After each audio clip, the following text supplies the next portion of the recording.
Okay, we left off looking at the MUL instruction. We looked at the IMUL, so sign and unsigned multiplication. And then we looked at the unsigned division. And I want to show you some examples, some animations with unsigned division. So let's start there. So we looked at the division. So here we looked at this example where we cleared the DX register. We put a number into the AX register, and we're going to divide 8003 by 100. So clear out DX. So we're going to clear out the high word in the dividend. And the other part of the dividend is the 8003. CX has 100. CX is what div uses. Div also uses AX to divide. So what div is using is dx and ax and divide by cx. So divide dx by cx. And so when we do that, the result will be in ax, which will be 80, and in dx, we'll have the remainder.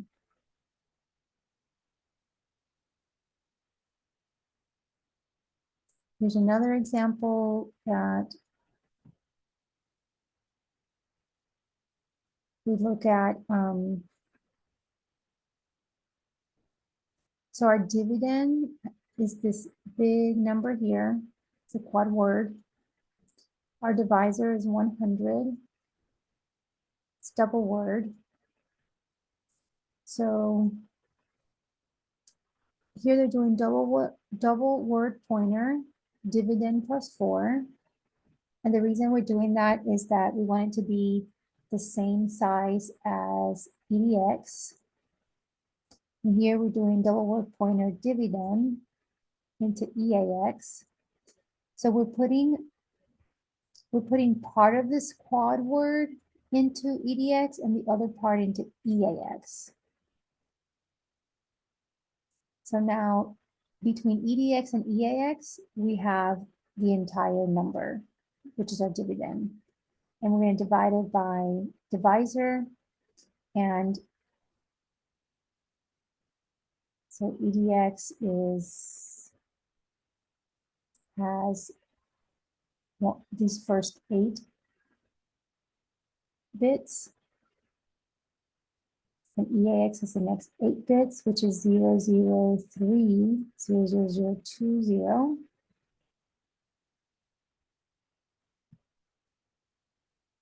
And then we're going to divide EDX and EAX by the divisor. Divisor is 100. The result is going to be in EAX, and EDX is going to contain the remainder.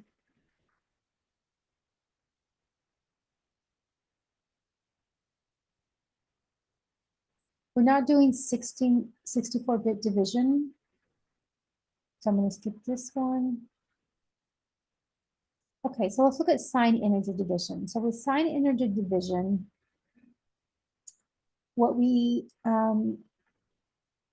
have to know is that when we do signed integer division, is that we first have to make sure that we extend the sign into the overflow register. So the first thing we want to look at, let me show you in my PowerPoint here.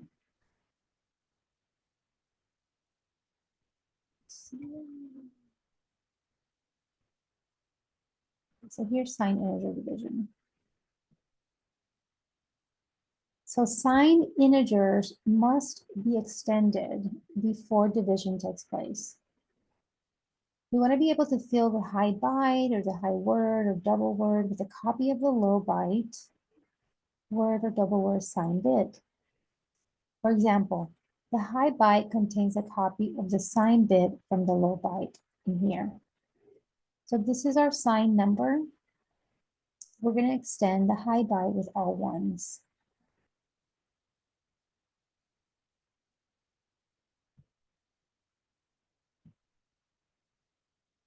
So we have some instructions that helps us fill those high bytes with the ones in binary, and what we're going to see is hex Fs. So we have something called CBW, convert byte to word. Convert byte to word extends AL into AH. Convert word to double word extends AX into DX. And convert double word to quad word extends EAX into EDX. So here's an example. We have -101. This is what it looks like in hex. FFFF 9B. This is a signed double word. Now we're going to take that signed double word and we're going to copy it into EAX. And then we're going to call double to quad. So convert double to quad. And what this will do is it will extend this sign F into EDX. So EDX is going to have all Fs.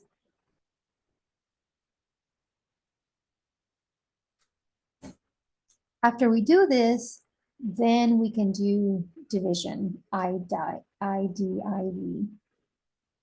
So this doesn't show it here, but we will look at an example that does. So here's an example. We have using I division, sign divide, same syntax and operands as DIV. The only thing is we're going to add this line here where we extend our sign. So we move -48 into AL. AL is a byte, it's the low byte. We want to extend the sign into that high byte, which is AH. So we call byte to word. We copy 5 into BL. 5 is what we're going to divide 48 by.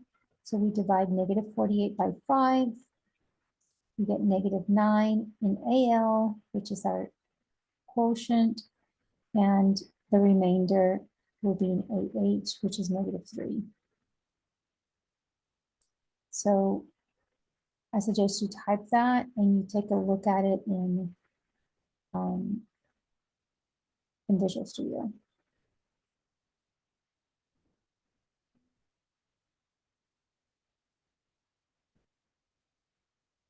So here's two examples. We're using the same numbers, -48, 5, -48, 5. So here we're doing 16-bit, here we're doing 32 bits. So same thing, so for 16-bit, we're just going to use AX. We used AL for 8 bits. We use convert word to double. So this is word size. We're going to sign extend it to DX. We're going to put, we have to, here we put the 5 into BL because we're dividing BL, we're dividing AL by BL. These two have to match. So this is AL, this has to be BL. This is AX, this has to be BX. Here, this is 32 bits, so this has to be 32 bits. And we don't have to use EBX, but we do have to use EAX. So this here could be a different register. But IDIV is expecting to take whatever's in EAX and divide it. So EAX is, we'll get the answer, and EDX will get the remainder. So that's your turn. Pause it. And see if you can figure out the answer to this one. So we have negative 513 gets put into AX. We're going to extend the sign. So convert word to double. So now we're going to have DX and AX are going to be used. And the sign is going to be extended all the way to DX.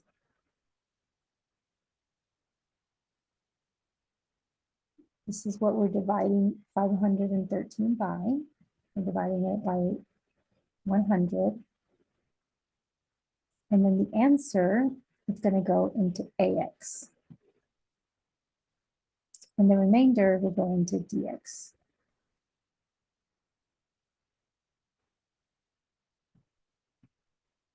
So let's take a look at this answer.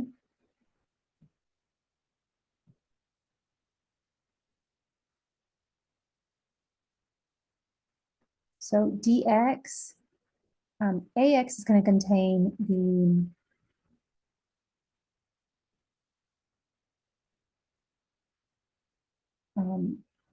the answer to the problem, which is a quotient, and then DX will contain the remainder. So make sure you look at that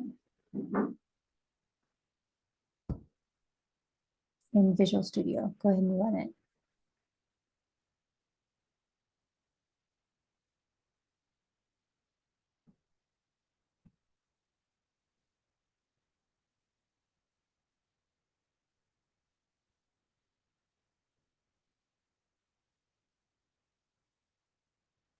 Okay, so in this next section, we're looking at unsigned arithmetic expressions. So some good reasons to learn how to implement integer expressions, learn how compilers do it. So you're basically looking at the steps that a compiler would take in a high-level language to do something like this. And when you do something like this in C++ or Java or whatever language you work with, we're going to look at all the steps that it takes, just like when we looked at conditions and loops. Test your understanding of multiplication. I sign multiplication, division, and sign division. So this is another good reason to do this. And then checking for overflow, carry, and overflow flags. So here we're assuming that we're using unsigned operands. So these are unsigned integers. That means we'll be using MUL if we need to use division, DIV. So here what we're doing is we're adding variable 1 plus variable 2, and then taking that sum and multiplying it by variable 3, and we're going to store it in variable 4. So the first thing that they did is they moved variable 1 into EAX and added variable 2 to EAX. So now the sum of var1 and var2 are in EAX. So now that we have the sum and EAX has it, now we can multiply it by var3. So multiply var3. Remember that this right here where you say var3, this multiplication instruction is expecting EAX. So automatically it multiplies var3 by EAX. You don't see it, you don't list EAX here, but that's what it's going to multiply this by. So your sum has to be in EAX, cannot be in any other register. Now we're going to check for carry. If the carry flag is set, then that means that it's too big. The answer is too big. If not, we want to save the product in var 4. So we're just going to move EAX. EAX is going to contain the product, and we move it to var 4 and save it.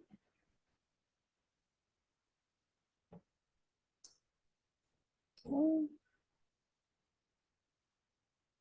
So again, I suggest you run this, play with it, and make sure that you understand it.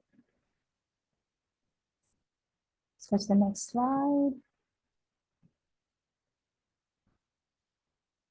So here's some signed arithmetic expressions.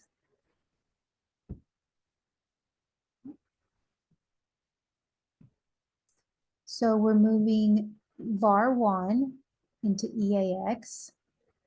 It is signed.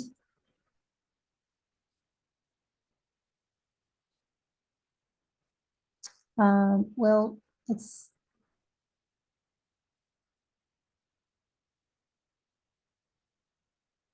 okay, so it's getting so maybe, oh, so it looks like it's not signed. So it's not signed. So here they're making sure that it's signed. So they're making it negative. So it looks like var 1 is not signed. So they're just going to make it negative here. So now it is signed. And now that it's signed, we're going to multiply it by var 2. And var 2 is positive. So it's going to multiply by var 2. And it's going to check for overflow.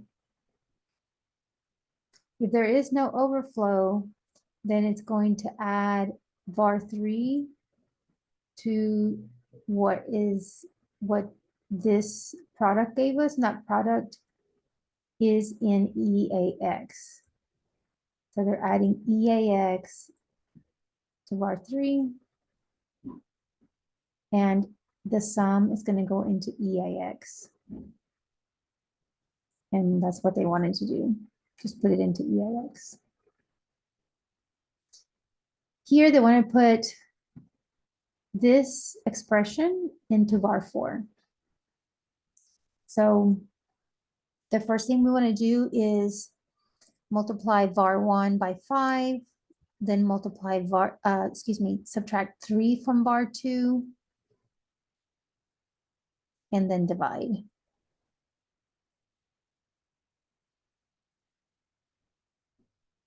So they put var 1 into EAX. They moved 5 into EBX. And now EAX and EBX get multiplied. So that happens. EAX, EBX get multiplied. And the product is going to be in EDX and EAX.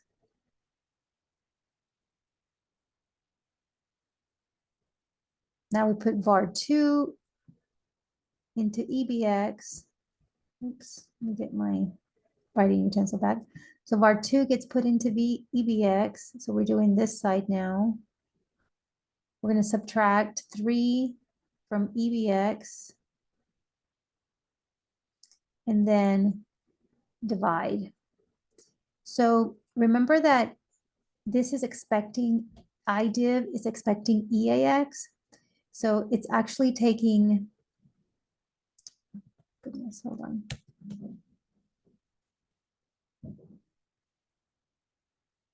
Okay, so back to here.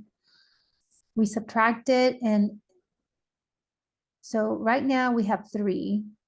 We have something here, var 2 minus 3, and that's in EBX.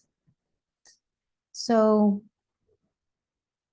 whatever we had here, var 1 times 5 is in EAX.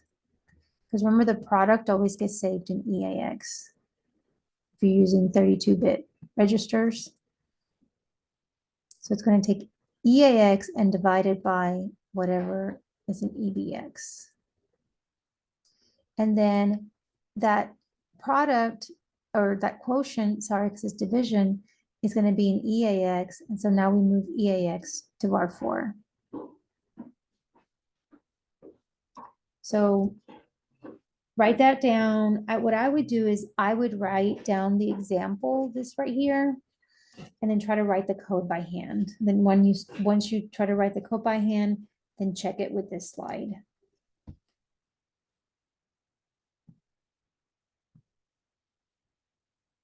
Okay.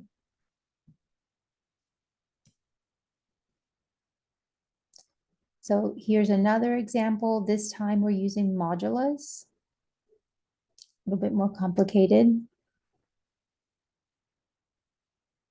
So let's take a look and see what's happening here. So we're going to begin with, they're beginning with the right side. So they're beginning with this right here. So they're going to move var2 into EAX. And var2 is negative, so they're going to negate it. Sign extend the dividend. So you're going to sign extend EAX and then divide by var3. Now, whenever you use percent, you know that that is modulus, and that means that we're getting the remainder. So here you just want the remainder. And the remainder is in EDX, if you remember. So you're going to divide this by EDX. So you'll see it do that in a second. Let's see right here. So they're moving EDX into EBX, moving -5 into EAX, and multiplying var1 by 5 and dividing by EBX, because EBX is the remainder. So you need to kind of like do this on your own, just like I'm doing it, and work it out. But you just want to remember that this gives you the percent, gives you the remainder. So when you divide these two, you're going to be using the EDX register. That's why they moved it into EDX. Okay. And then I would also run it in Visual Studio to make sure that you know what's happening. So this is going to take a while doing all these.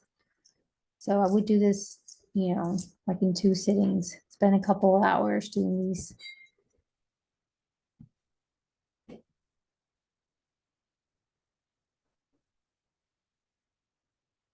So here it's just saying, sometimes it's easiest to calculate the right-hand term of an expression first. That's why they did it that way. So here's an example for you to try. You're going to implement the following. Multiply EBX times 20. You don't know what's an EBX. And divide it by ECX.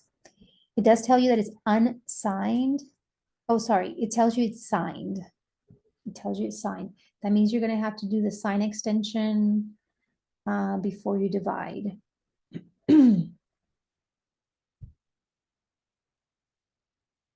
So go ahead and pause it. Try to do this on your own, looking at the examples. And then here is the answer. So we move 20 into EAX.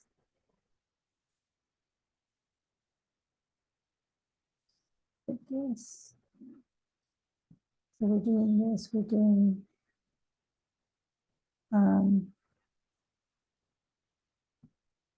so EAX is going to be here, right? EAX is always this dividend, and then ECX is going to be what we're dividing by.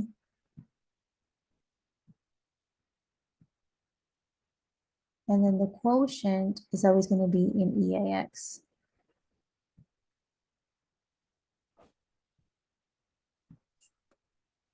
So we move 20 into EAX. This is the dividend.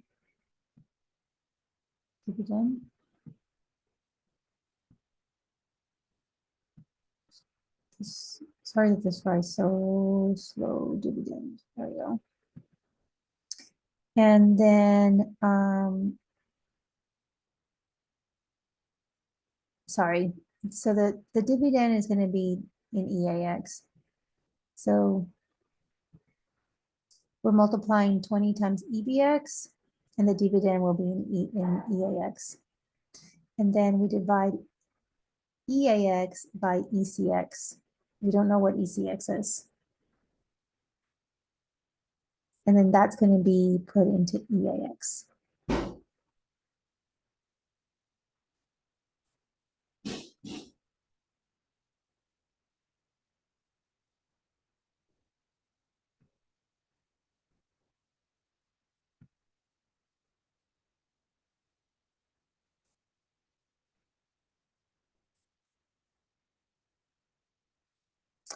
So this one is unsigned. It says signed, but this is unsigned because they didn't do the sign extension. So this should say unsigned. And then this one is going to be signed. So let me first get rid of these drawings. So this one will be signed. So stop the video and see if you can do it. And then let's take a look at. So first they're wanting you to restore ECX and EDX at the end. So you're pushing EDX and EAX into the stack. Then you move ECX to EAX. Multiply. Say value of EAX into EBX. Divide and pop back. So in none of these, there's sign extending, which I'm really curious about, because we should be sign extending since we're doing signed division. But we'll look at the book in a second. Okay, so here's an example for you to try. Do not modify any variables other than bar 3. So pause the video and try this one. This is using signed 32-bit integers. So here's the answer. Again, pause it, write it down, go through it. I want to go back to this slide. Yeah, so if we have signed arithmetic expressions,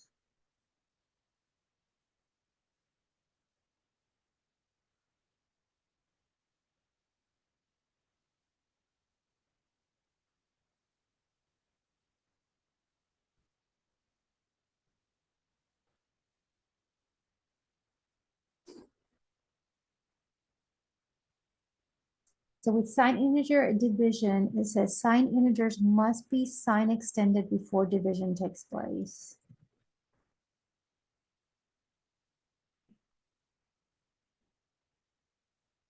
So they're not sign extending everything. So I'm wondering if that's working. So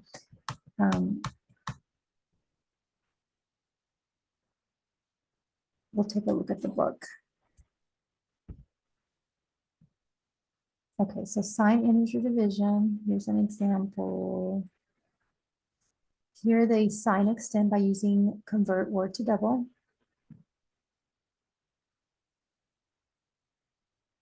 Convert word to double, convert byte to word.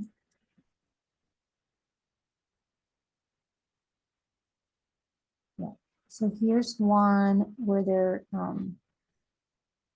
moving a byte into AL, convert CBW, move 5 to DL, and divide. So negative 48 goes into AL, move lower half of dividend to AL, extend AL into AH, and then move the divisor into BL. So here they're using CBW.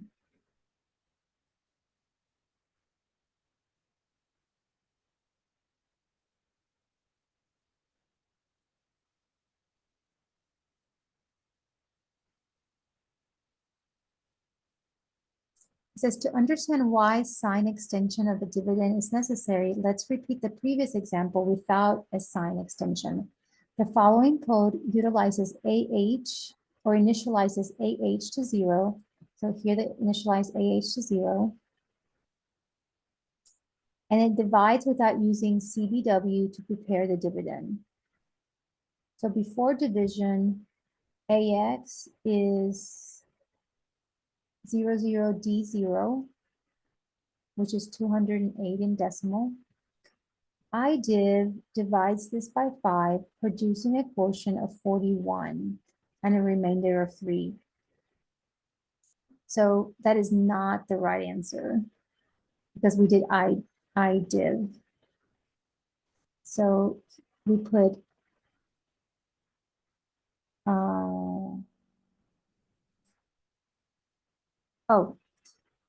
so byte val is negative 48. That's the first step. Then AH, we clear it with 0 instead of sign extending it.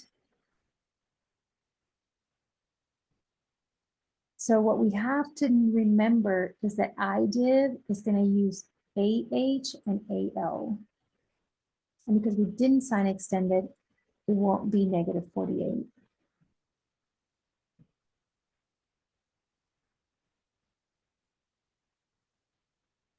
So AH is 0, AL is negative 48.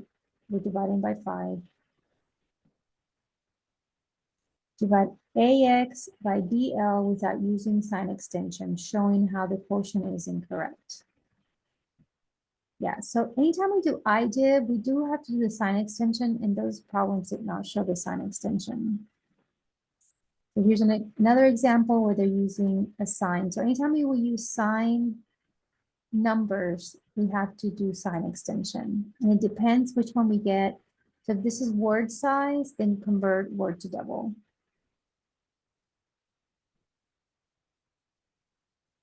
So there's our word val, so that's our variable. Assign it to AX. After we assign it to AX, we do CWD, which signs extends into DX. Then we move a positive 256 into BX. That's going to be what we're going to divide by. So we're dividing 5,000 by 256.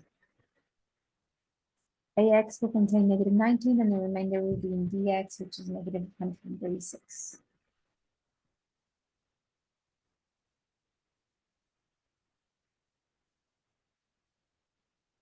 So here they're doing 32-bit division, extending a double word to a quad word.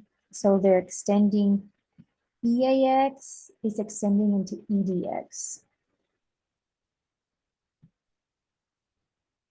So 5,000 goes into the signed double word.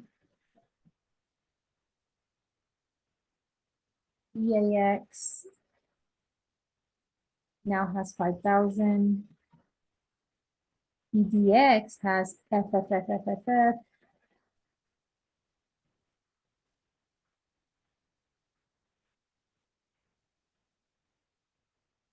And we move negative 256 into EBX, and we divide.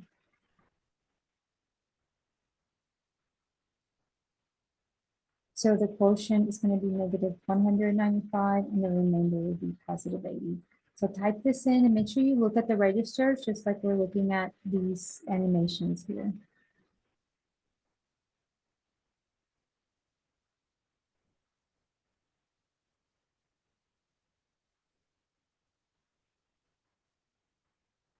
So here's another one.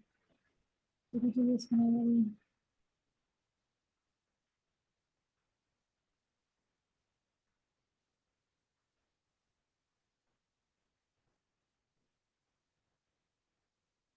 Okay, so I want to make sure that we looked at all of them. So we looked at that one. We looked at this one, and here's the last one. So Going back to this example, it says implement the following expression using signed 32-bit integers. So if it's signed, if EAX, you move 20 into EAX. So if EBX is signed, or ECX is signed, either one, then we do have to use. So let's just run this real quick.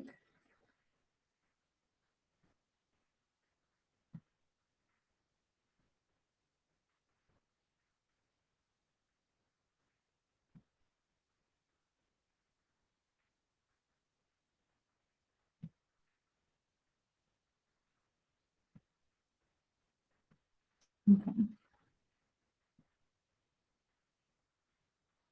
So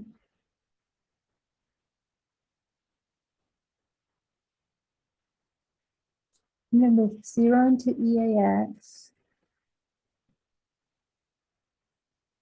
Actually, they're moving 20 into EAX. Let's move 20 into EAX. And then they're multiplying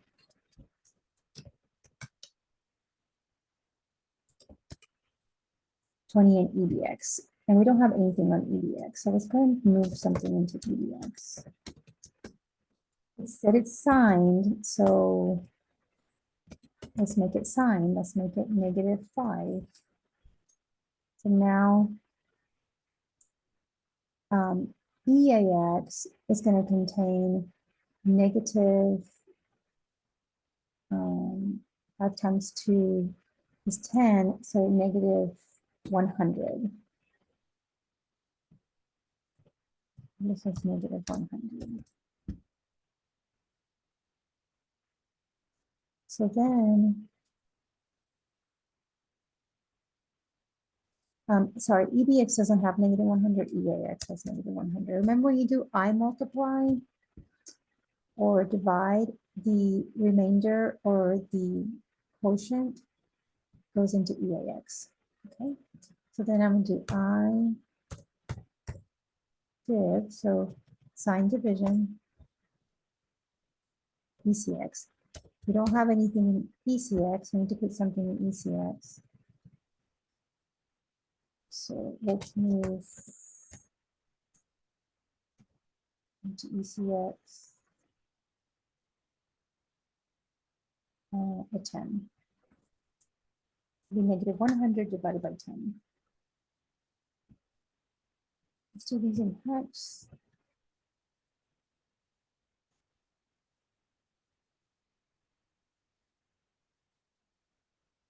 Okay.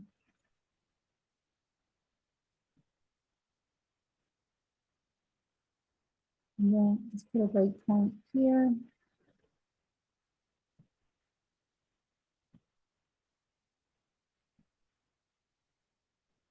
Okay, it shows that one. Open another one. Okay, so we're gonna run it. And okay, so we move -5h into EDX. So this is what -5 hex looks like in EDX. And I'm going to write this down. So, okay, so EDX is -5. And then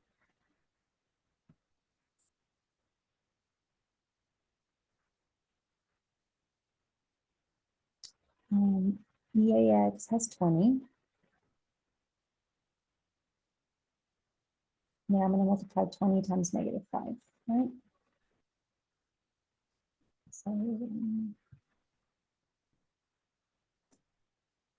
So multiplied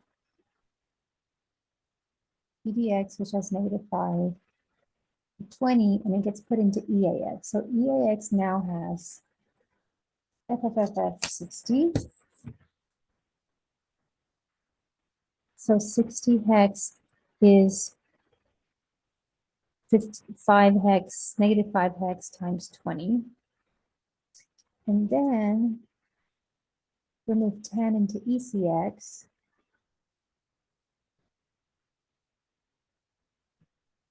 So ECX has 10 hex. Then we're going to multiply the 10 times what's in EAX. And EAX should contain, no, sorry, we're going to divide EAX by 10, and we should get a negative number in EAX, which it looks like we do in EDX. But EDX has all zeros, so notice EDX doesn't have all F's, but EDX should have all F's also. So right here, before we divide, we're going to do convert. This is a double to quad.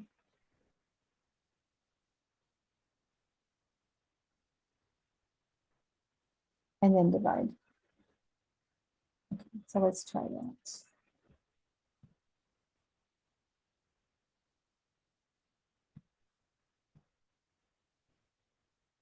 Yep.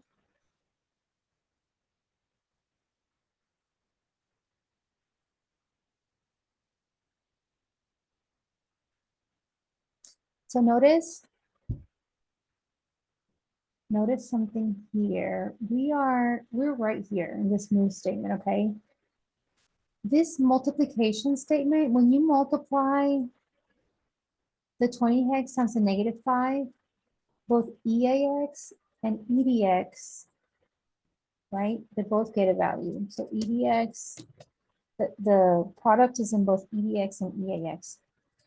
Notice EDX has all F's. So that's a correct product. So I multiply, sign division worked.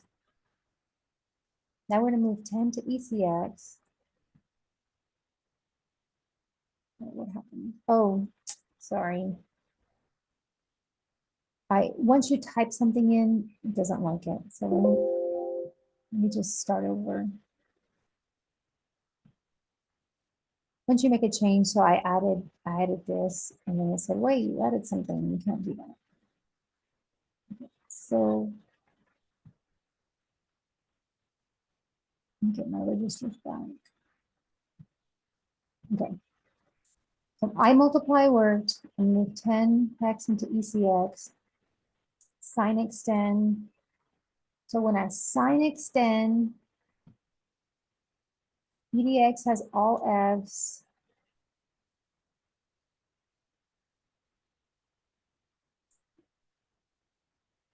And when I divide,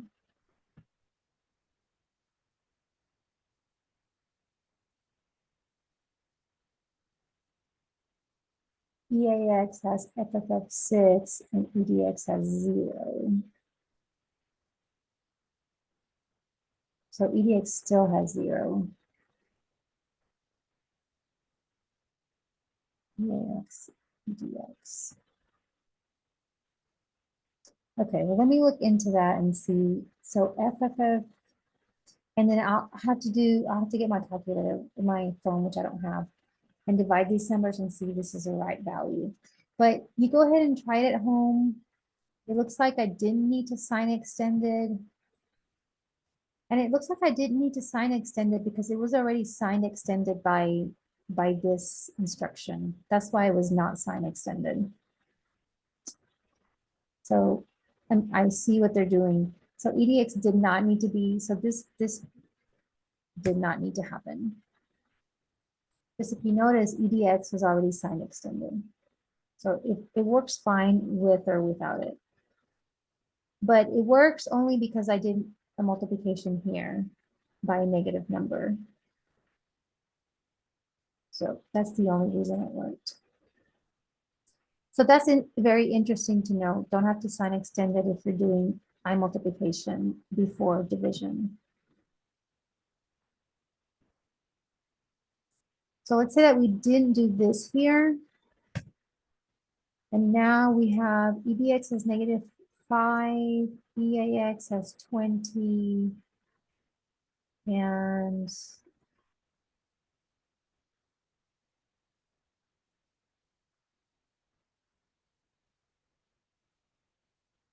let's just say that, let's say that EAX has this number. And we're going to divide EAX by 10. But we're doing sign division. So let's go ahead and divide by negative. So 0, that's 10.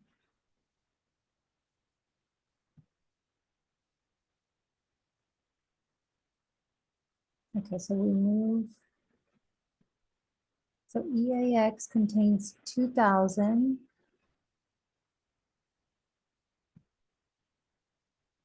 ECX contains FF10. EDX, notice, has some number that's not the sign extended. So when we do division here, that's where it's going to go wrong. That's where it's going to go bad. So it's going to give us some number that's not the answer.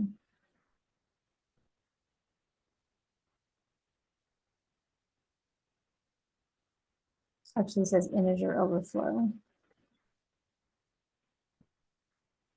Okay, so let's try it with this. And then we'll make this, and let's divide by like, -2.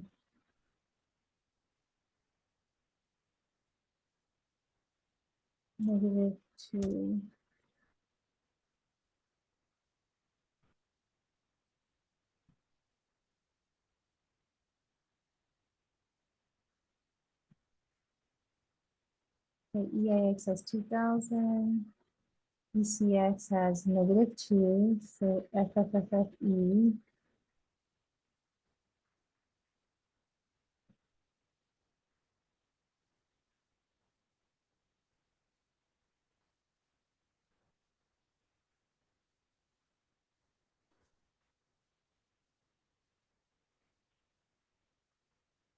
Oh, I didn't make, so it's sign extending the 2000, and 2000 is not negative. Let's make 2000 negative.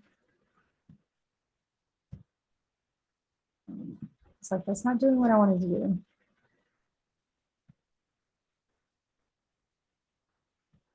Okay, so here we go. Okay, EX is a negative number. ECX is negative. Now we're sign extending into EDX. So we're sign extending this right here.